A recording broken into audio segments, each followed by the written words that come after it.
71. We're going to look at Psalm 70 and 71 together, but our primary focus is on the 71st Psalm. We're going to look at this tonight, and then next Wednesday, Pastor Troy is going to finish out Book 2 of the Psalm. That'll conclude our Summer Psalm series, and then here on Wednesday, we're going to get back to our study of 1 Peter. And so I'm going to, rather than read the whole psalm, it's pretty lengthy as we look at Psalm 71, I'm going to read the verse that really drew me to look at this psalm in particular tonight for this summer season. And it's down in verse 18. All right, so in verse 18 it says, "So, even to old age and gray hairs, O God, do not forsake me, until I proclaim your might to another generation, your power to all those to come."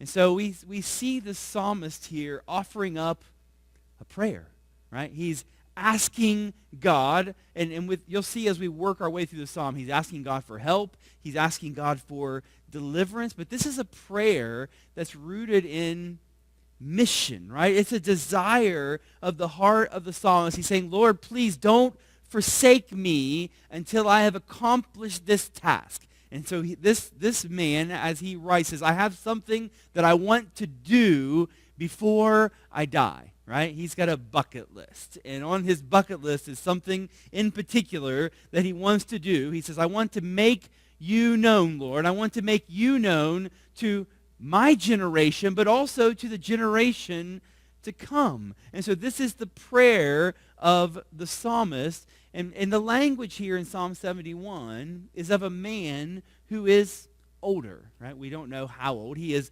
older or aging. And I recognize as we talk about aging and older here tonight that age is, Wilma reminds me all the time, it's just a number, right? And we all age differently, right? We live in a fallen world, and we are impacted as a result of sin in the fall by the passing of time, and these bodies are not meant to last forever.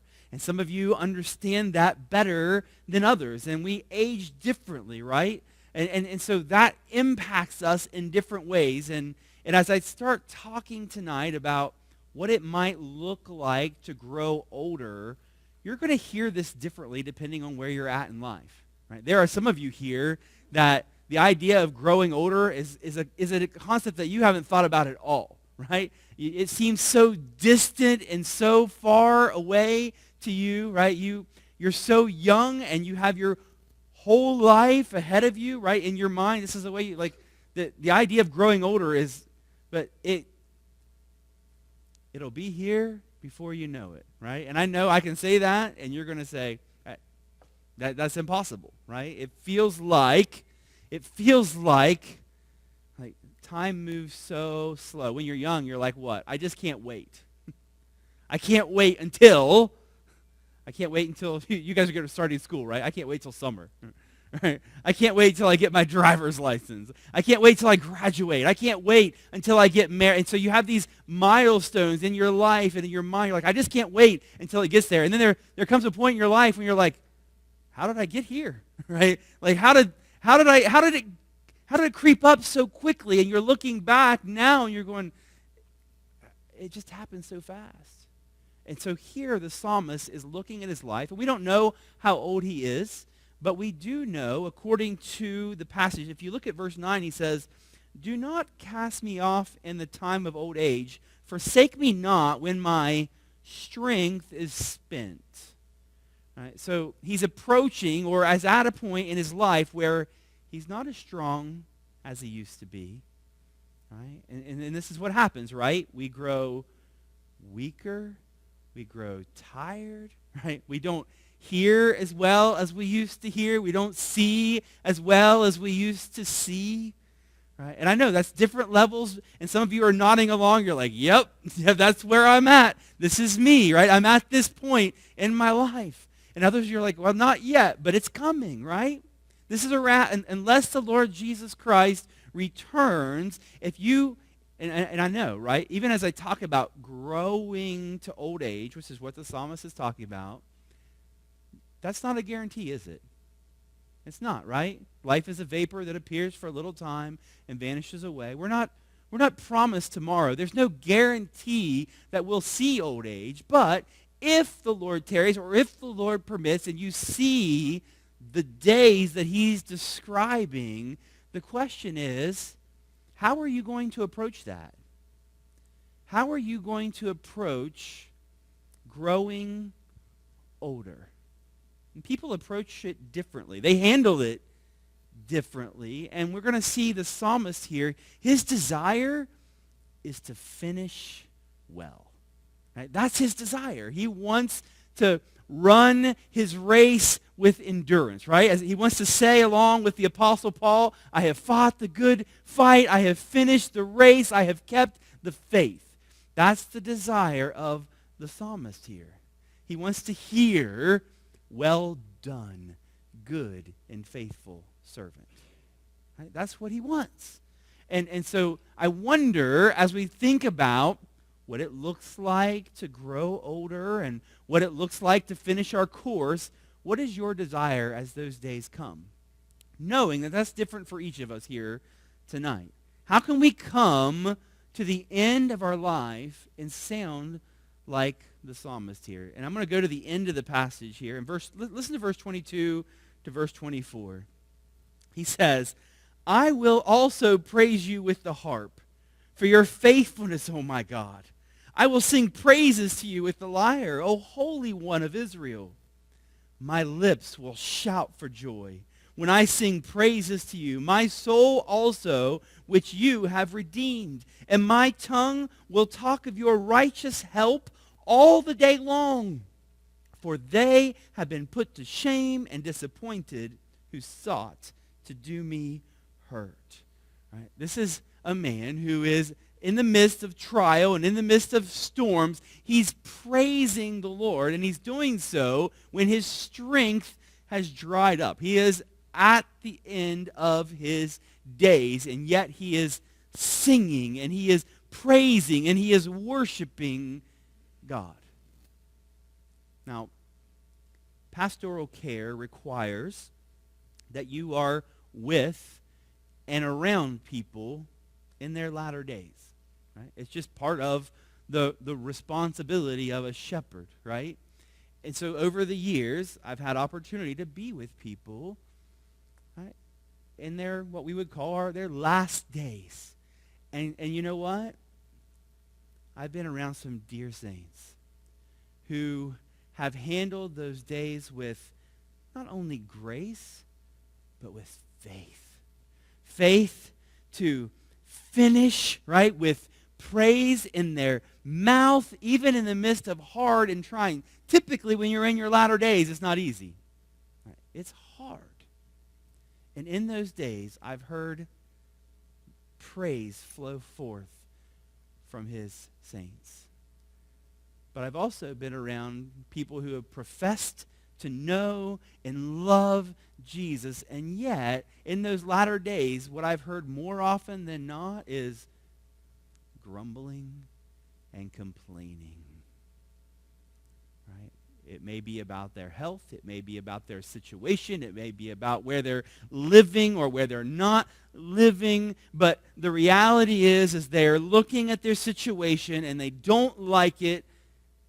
And when you're around someone like that, their grumbling and complaining is so loud that you wonder whether they ever knew the joy of the Lord at all. Now, I'm not trying to negate in any way the difficulty of those latter days, right? No, that's a reality, right? Those things it's hard. But there's a way in which we can approach those days to the glory of God. And that's what we see here in Psalm 71. There's no title of the psalm. You know, typically we see a prescription that tells us a little bit about who wrote it and what was the purpose. There's not one here, and that's really rare for book 2 in the Psalms. And more than likely, this is connected to the preceding psalm. So you say, well, who wrote it? I would say, now not everybody would agree, but most would say that in Psalm 70 it says, to the choir master of David. Right? Now that seems to really fit the flow of this second book of the Psalms, because at the end of Psalm 72, it's going to say, at the end of the book, right, the prayers of David, the son of Jesse, are ended. Right? So this seems to be a conclusion, a culmination of David's prayers, of David's psalms. And so in Psalm 70 it says, it is for the memorial offering. The memorial offering was given up to recognize that all things come from God.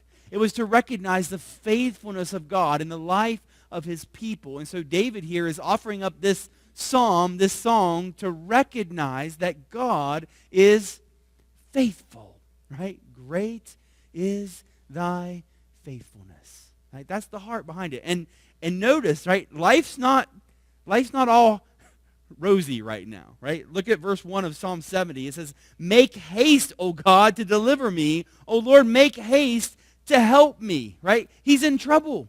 And what we're going to find as we look at Psalm 70 and 71 is there are some there's some enemies here, and there's some devastating circumstances, but it's not just the outsiders, right? It's where he's at physically in his life. I believe that these Psalms were written at the end of David's life, right? If we were to look at, I think, 1 Kings in particular, where David is, it says he's so cold that they get someone to come lay with him because he can't keep warm. And they keep coming to David, and they're like, David, did you know this was going on? David, did you know this was going on? He doesn't know what's going on, right? He doesn't have a clue what's going on. So David is weak. He's not strong. This is not the David that we saw earlier, right? This is not the David who slayed the giant. This is not the David who killed his 10,000s, right? This is David at the end of his life. And he is lost. He doesn't have a clue what's going on in his own kingdom. His son, Adonijah, is trying to take over the throne when Solomon is the one who is supposed to be the one to lead. And everybody's, David, do you know? He doesn't know. He doesn't know. Right? I think we're in this time in David's life. His strength is spent. There's enemies outside who want to take advantage. And what's he doing? He's crying out to the Lord. He's crying out to the Lord. In fact, I would say this. Listen carefully. If you want to grow old for the glory of God, the most important thing is that you know him. You must know God, right? That sounds simple, right? That sounds simple. You must know God. David knows God. In verse 1, he calls him, let me read the first 5 verses here together. Right? In you, O Lord, do I take refuge. Let me never be put to shame. In your righteousness, deliver me and rescue me. Incline your ear to me and save me. Be to me a rock of refuge, to which I may continually come. You have given the command to save me, for you are my rock and my fortress. Rescue me, O my God, from the hand of the wicked, from the grasp of the unjust and cruel man. For you, O Lord, are my hope, my trust, O Lord, from my youth. Now, in those first 5 verses, David refers to God in 3 different ways. Right? And you may not catch it if you're not watching closely. Right? Did anybody happen to see them? 3 different ways that God is referred to by David here in verses 1 through 5. Give me one. Who? Hope. Right? He does talk about the hope that he has in God, but I'm thinking specifically about how he refers to God. What does he call God? How does he refer to God in this passage? He's his rock. His what? His refuge. Right? This is how he views God. This is what he knows to be true of God. He calls him his Lord, all caps, right? All caps, Lord is Jehovah, Yahweh, right? This is the covenant God, right? And then in verse 5, he says, for you, O Lord, not all caps, right? Just capital L, lowercase, that's Adonai, right? He is his master. He's his ruler. And then in verse 4, he says, rescue me, oh my God. Right? Now, that word for God is Elohim. We've talked about the creator God, the one who has made all things. But did you hear what he said? He is my God. Right? This is the most important thing. This is the most significant thing. When it comes to matters of life and death, the most important thing for you is that you know God. Can I ask you that? Just, I don't know where you're at on your, on your journey of faith, but do you know God? And I'm not asking if you know about God. Do you know God in a relational way? Do you know God in a personal way? Not in the abstract, right? Like, yes, I know that there's a God who created everything, but do you have a relationship? That's what David says. You are my God, right? In fact, I would say this tonight, right? Like right now, it doesn't matter what season of life you find yourself in, start walking with him now. Start walking with him now. This is what David wants you to know. This is a relationship that has developed over a lifetime. Did you catch that in verse 5? He says, for you, O Lord, are my hope and my trust, O Lord, from when? From my youth. David has walked with God from the time he was young until what? Until his days are few. Right? This is a lifetime of walking with God. And he's looking back on, this is that memorial offer. He's looking back on his life. And he's looking back on the faithfulness of God. And that's his commendation.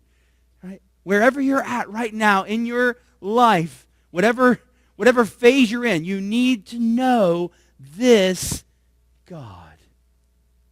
And we do learn several things about him. And you mentioned some already. Right? In verse 1, he is a refuge. A refuge is what? It's a place of safety. A place that you can hide from danger and from trouble. David feels it, right? Make haste, God, deliver me. Right? Let them be put to shame and confusion who seek my life. Verse 2. Even when he's on his deathbed, there are still people trying to take him out and take over the kingdom, and he feels the weight of that. Lord, deliver me. Lord, you're my hiding place. You are the place of safety for me. And notice verse 2. In your righteousness, deliver me. Right? So God not only is a refuge for David, but he is righteous. What does that mean? It simply means that God is going to do what is right. Right? This is key, right? If you're going to honor the Lord with your life, you must believe, right, that the God of all the earth is going to do what is right. And there's going to be times where it doesn't feel that way. There's going to be seasons of life where you're looking at your circumstances and your situations and you're going, this doesn't seem right. Right? To me, right? Like, God, this is not how I would do things. God, this is not what I would have let happen, but I believe that you are right. Right? I believe that. I believe that you, oh God, are working all things together for good, for your glory, but yes, for the good of your people who love you. I believe that, God. So you are righteous and you are just in all of your ways. This is going to set your feet on a rock when hard days come.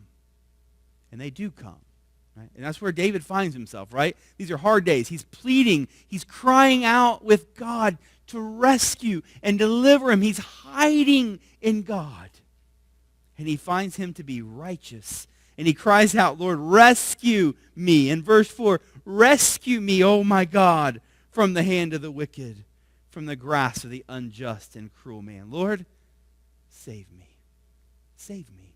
And he is the God who saves, right? I mean, we see this David crying out for physical deliverance, but God has offered a salvation that is much greater than that, right? Much greater than delivering from a physical enemy. God has delivered us from our sin through his Son, Jesus Christ. He is the God of refuge. He is the God who is righteous. He is the God who rescues. And in verse 6, he says, upon you I have leaned from before my birth. You are he who took me from my mother's womb. My praise is continually of you. What's the picture here? David says, you've known me from before I was born. You took me from my mother's womb. You've walked with me all of my days. You are the God who reigns. You're the God who is sovereign over my life, and you're the God who is sovereign over all things. That's the picture here. David is saying, you've been working in my life. If you go to Psalm 139, we're not going to turn there, but it's a beautiful picture, right? He says, my days were numbered when as yet there were none of them. Right? Lord, you marked out my days. You marked out my path. Right? God is working. Did you know that? God is working in your life. In your life, right? He's not just working on this big global scale. It's not like your life is so small and inconsequential that he doesn't take notice. Is God working on a big macro level? Yes. Is he working in your life and my life individually? Yes. He is. Right? This is who he is. He is ruling and reigning in all the world, but he's working in your life. And you need to know him. You need to know it. And so how does the psalmist respond to these truths about God? Well, in verses 7 and 8, he says, I have been as a portent to many, but you are my strong refuge. People have looked at the life of David and they've thought, that's an incredible thing. Now you say, well, are they talking about how incredible David's life is? Or are they talking about, in many ways, they're talking about all the trouble, right? From the time David was young, he's been at war. He's been at battle, right? Whether it was the lion and the bear or Goliath or Saul or the enemies or his own children, right? Or his own sin. It's been one fight. And it says people look at my life and they marvel at it. They marvel at it. But he says, you are my strong refuge. With all of the trouble, with all the storms, what does David say? I will hope in you. I will hope in you.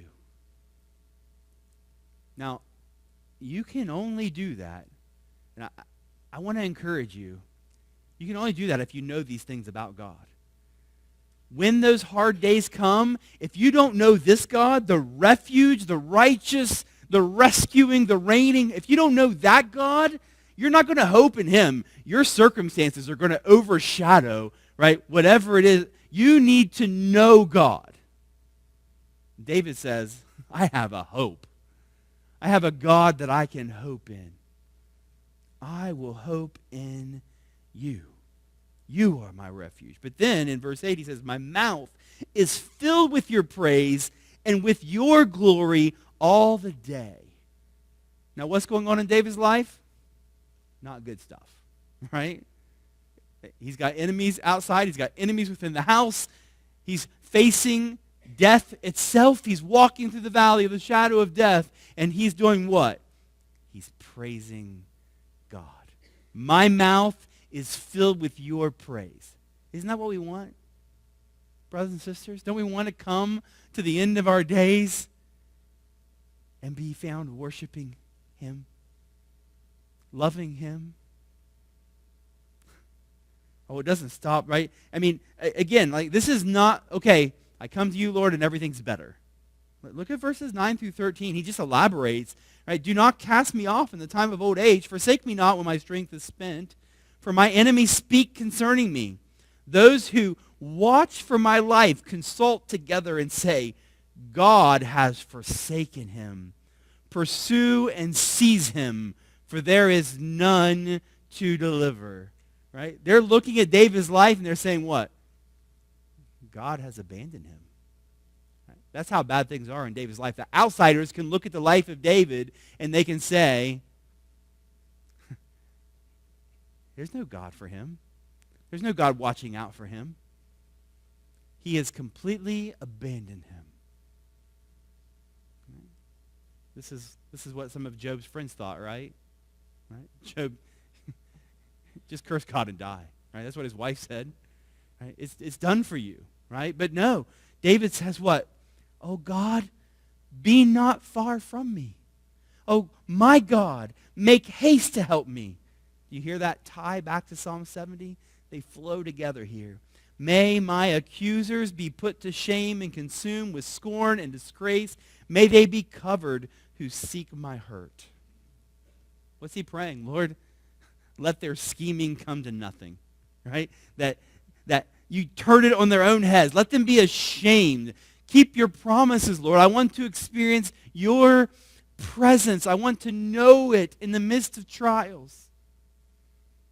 This is how you stand on the rock in the midst of hard days. You cry out to God. You confess your hope in God. And as you do, notice verses 14 through 16, he says, but I, right? Circumstances haven't changed, but I will hope continually and will praise you yet more and more. It's really remarkable the number of times, if you work through the Psalms, how many times he used that word continually. Right? He has set his heart to hope in God. And he says, I'm going to continually do it, and I'm going to continually praise you more and more. My mouth will tell of your righteous acts and your deeds of salvation all the day, for their number is past my knowledge. Right? Not only is he going to worship, but he's going to witness. He's going to share how again and again and again God has delivered him. And David has experienced it, hasn't he? Deliverance, rescue from the lion, from the bear, from the giant, from the king, right? Over and over, David has experienced the salvation of God. He says, let my mouth tell of your righteous acts. I want people to know.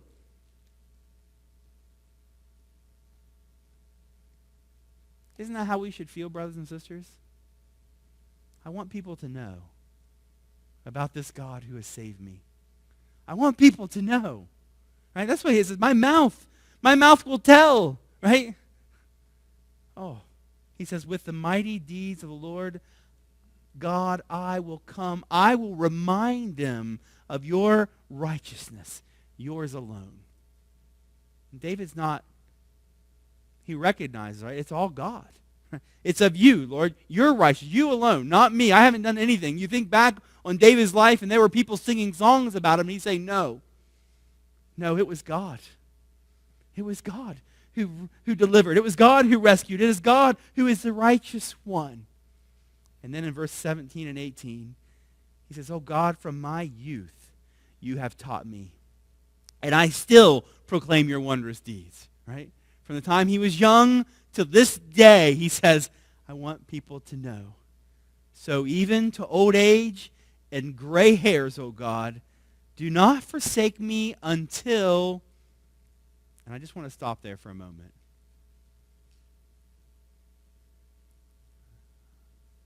Can you fill the blank in?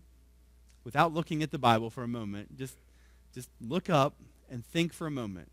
Right? Just ask yourself the question, right? Oh God, do not forsake me until I blank. What is the thing in the blank for you? Until I, what does David say? To old age and gray hairs, do not forsake me until I proclaim your might to another generation, your power to all those to come. What's David say here? I want to live long enough so that the next generation knows you. Right? That's what he wants. He wants to pass on the faith to the generation that's around him and then the one to come after him.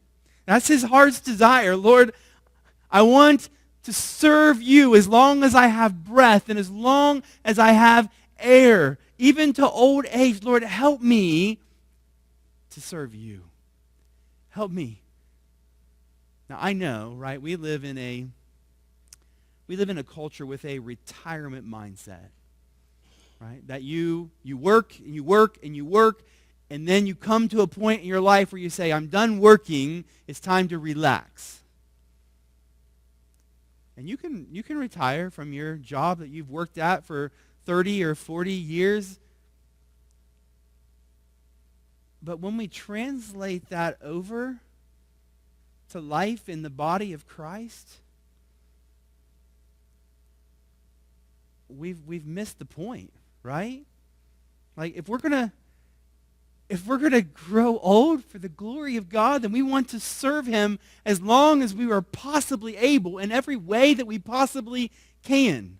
That may look different in different stages of life, but you never stop serving. You don't retire from the body of Christ. You don't retire from service to the body. It may look different. It may change. I know that I've visited folks in nursing homes over the years who just looked at me and said, Pastor, I don't even know why I'm still here. My life doesn't matter. Like I get up and I go to sleep and it doesn't matter. But guess what? Some of those are powerful prayer warriors and powerful witnesses right where they're at. Your life matters. It matters. Your life matters. And here, David is saying, as long as I have breath, I want to use it. I want to use it. You know, in our small group on Sunday evenings, we've been going through the book of Judges in our group. I know different groups, different places. We've been going through the book of Judges, and it's such a dark book, right? Like it's a sad, and we're coming to the end of it, and we're going to finish before the next round of groups start out, and it just gets worse as it goes, right? It just spirals, and it spirals, and in the end, it just says everybody did what was right in their own eyes. But at the beginning of the book of Judges, it says there rose up a generation that did not know God. There rose up a generation that did not know God. David's saying, I don't want to let that happen. I don't want to let that happen. I want to make sure the next generation knows you, God, that you are refuge and you are righteous and you are the rescuer. I want them to know you, God. And I'm going to give my life to that end. He's at the end of his days. He has very few left, but he says, with every bit of time I have, I want to use it to worship and to witness.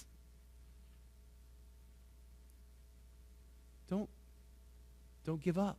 Right? Don't quit. Don't throw in the towel. Keep serving. Keep living for the Lord as long as you have opportunity. I got more stories here than I have time to share. Let me share one. Right, Ralph Winter, he was the founder of the U.S. Center for World Missions. The Lord took him home at 85. At the age of 60, he wrote a book. It was called The Retirement Booby Trap. Right? So at 60 years old, he said, most men don't die of old age. They die of retirement. I read somewhere that half of men retiring in the state of New York die within 2 years of retirement. Save your life and you'll lose it. Just like other drugs, other psychological addictions, retirement is a virulent disease, not a blessing. Where in the Bible do they see that? Did Moses retire? Did Paul retire? Peter? John? Do military officers retire in the middle of a war? Right? So at 60 years old, he went on to serve the Lord for 25 more years. Men like Tom Wallace and Bill Fortner, who are still serving the Lord in their 90s. And maybe you're going, preacher, I don't feel good. I don't feel well. I'm not telling you have to do everything. I'm telling you that you don't stop serving. You don't stop worshiping. You don't stop witnessing. As long as you have breath and days, the Lord can use you where you're at. Where you're at.